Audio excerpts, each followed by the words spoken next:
Tu n'as pas le choix, tu auras besoin d'un rêve. Bienvenue sur ma chaîne Science et Coaching où je cherche à lier les études scientifiques et les outils de développement personnel. Comme tu te doutes bien, aujourd'hui on va voir l'étude qui montre pourquoi avoir un rêve est indispensable. On n'a pas le choix. Bonjour, je m'appelle Biliana, je suis docteur en sciences et je suis une passionnée du cerveau. Je participe dans plusieurs études cliniques constamment pour aller explorer les limites de mon cerveau.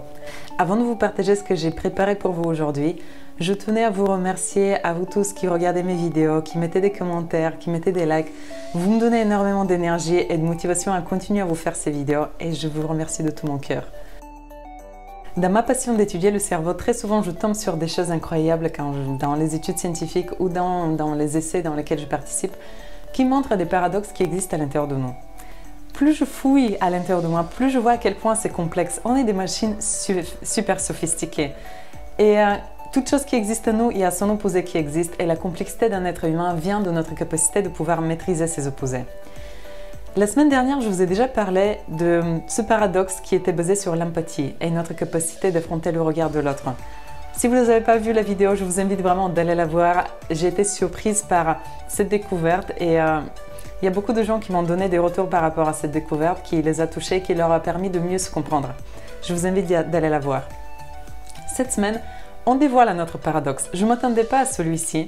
Et je voulais aussi vous montrer d'où est-ce que je puise mon inspiration pour la vidéo d'aujourd'hui. C'est un bouquin que j'adore, qui explique pas mal de choses sur notre fonctionnement. Et il a été écrit par Kelly McGonigal, qui est un docteur en sciences à Stanford Université. Et la manière dont c'est écrit, c'est juste très bien. Alors moi, j'ai sélectionné juste une petite partie qui va vous permettre de mieux comprendre ce mécanisme à l'intérieur de nous, qui à la fois va créer de l'envie, et qui à la fois peut être très frustrant. Mais avant ça, comme le but c'est de connecter à chaque fois la science et le développement personnel, pourquoi on étudie ça? C'est la connaissance juste pour la connaissance, moi je ne suis plus adepte à ça. Je veux que ça soit pragmatique et que ça vous sert. Donc ce que j'ai trouvé dans ce bouquin, j'aimerais qu'on le lie à cette notion qu'on entend depuis longtemps dans le développement personnel, avoir un rêve, croire en ses rêves, les poursuivre. Mon mentor David Laroche a fait des magnifiques vidéos sur le sujet. Et c'est lui qui m'a donné cette foi de croire à mon rêve avant de trouver la preuve scientifique de pourquoi c'était important.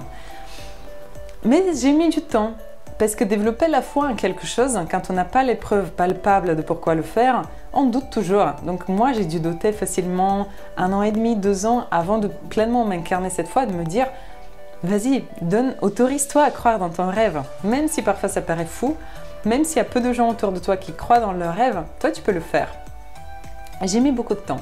Pour raccourcir le processus, aujourd'hui, je vous propose une vraie preuve scientifique que si je le savais à l'époque, j'aurais remis en question très rapidement ma croyance limitante qui était tu ne peux pas réaliser ton rêve, ça vaut pas la peine de croire en son rêve. Et j'aurais pu traverser ça et trouver l'énergie qui y a juste derrière quand on commence à croire en son rêve, quand on donne la possibilité à son rêve de se réaliser. Et voilà.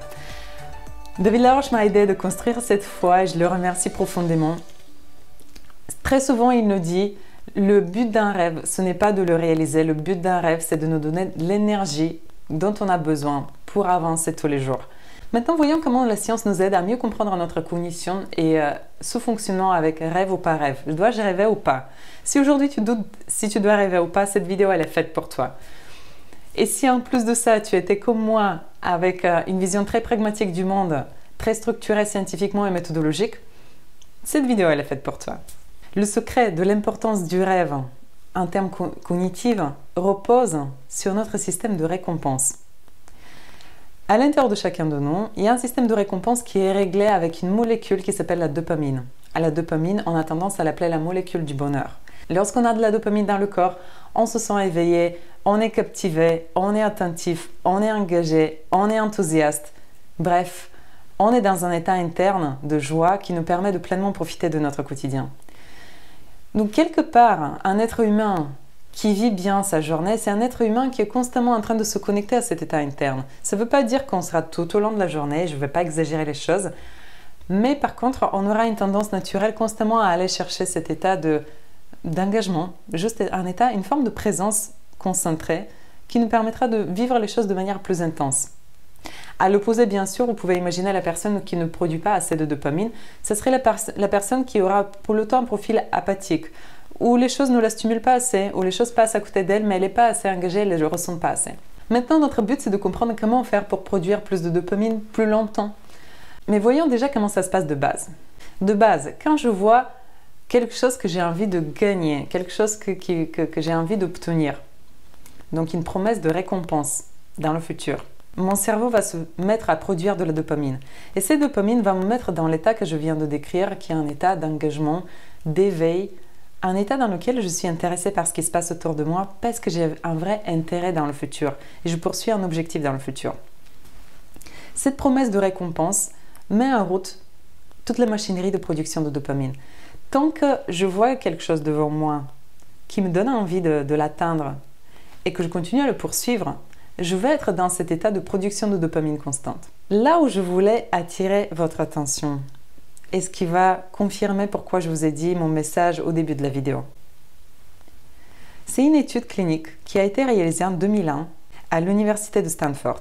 Dans le scénario de l'étude, les participants étaient amenés à gagner une récompense financière la plupart du temps dans les études, à chaque fois quand ils voient un symbole apparaître sur l'écran. Donc parmi les plein de symboles qui vont apparaître sur l'écran, il y en a un symbole qui a un lien avec la récompense.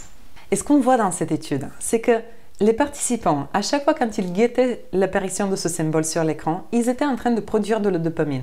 Ils avaient envie de retrouver ce symbole et leur but c'était de cliquer sur le symbole pour obtenir la récompense qui va suivre. Dans l'étude, on dévoile que tout le temps dont on attend l'apparition du symbole, jusqu'à ce qu'on clique sur le symbole, on est en train de produire de la dopamine, on est engagé, on est captivé, on est éveillé. Bref, on a le désir de gagner quelque chose.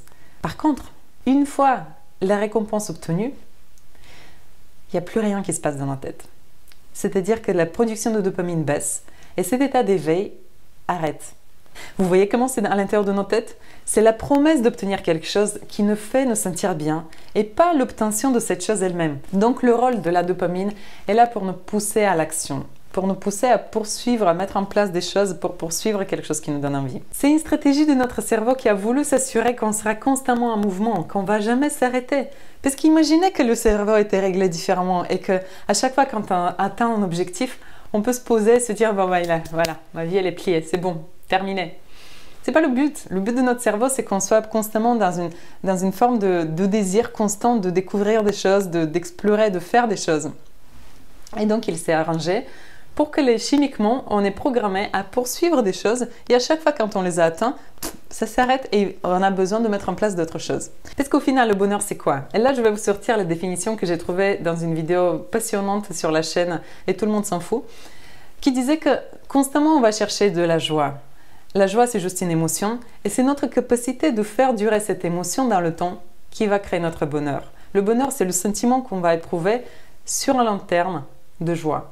Mais à la base, notre but, c'est de rester dans la joie. Si la dopamine, c'est la substance chimique qui nous permet de rester dans cet état éveillé d'enthousiasme et de joie, notre but, c'est tout simplement de pouvoir prolonger ce laps de temps pendant lequel on va produire la dopamine. Et là, je reviens à l'importance du rêve. Parce que le rêve, il est là tout simplement pour nous amener plus loin que juste l'objectif de la journée. Le rêve, il est là pour remplir de sens chacun des pas qu'on va faire. Le but d'un rêve, c'est de nous donner cette vision grande dans laquelle on va pouvoir mettre en place des actions. Et c'est chacune de ces actions qui va nourrir notre mécanisme dopaminergique. Et tout au long de ces petites actions, on va avoir de la dopamine constamment parce que pas après pas, ça ne s'arrêtera jamais. On va avoir les yeux fixés sur le rêve et les actions basées sur quelque chose de pragmatique et concret dans le quotidien. Mais une fois que j'atteins le but de mon action, c'est jamais fini. Bon voilà, j'espère que le message d'aujourd'hui était clair. Pour moi, c'est suffisamment convaincant pour me dire ne lâche jamais ton rêve. J'ai juste envie de me produire de la dopamine. C'est pragmatique, c'est égoïste et à la fois très altruiste parce que quand j'ai de la dopamine, je suis un être humain plein de positivité, plein d'enthousiasme pour les autres.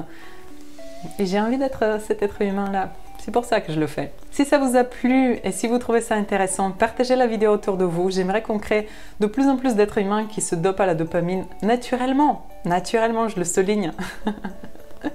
Tout simplement parce qu'ils connaissent les mécanismes cérébraux qui les aident à mieux se sentir.